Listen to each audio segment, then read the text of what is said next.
আসসালামু আলাইকুম রহমতুল্লাহ। আশা করি সকলে ভালো আছেন। তো আমার সামনে যে দুই ভাইকে দেখতে পাচ্ছেন, তারা আজকে এসেছে আমার কাছ থেকে এই বালতি সহকারে লেবুর চারাগুলো নেওয়ার জন্য। তো তারা প্রথমে আমার কাছ থেকে নিয়েছে গুলকাগজি লেবু। এটা 12 মাস ধরে। আমি যদি আপনাদের দেখানোর চেষ্টা করি, দেখেন কি পরিমাণ ফুল বের হয়ে আছে। আর এই যে এদিকে লেবুও ধরে আছে।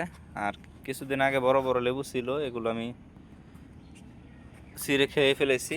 আর এই যে এদিকেও দেখাই, কত সুন্দর ফুল দেখেন ধরে আছে।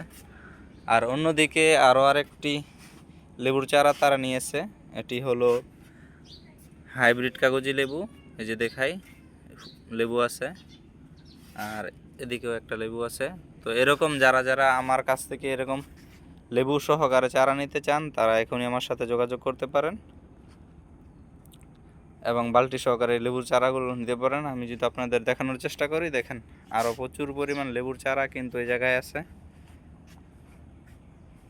তো ধন্যবাদ সবাইকে ভিডিওটি এই পর্যন্ত দেখার জন্য। আশা করি আপনাদের ভালো লাগবে। আসসালামু আলাইকুম।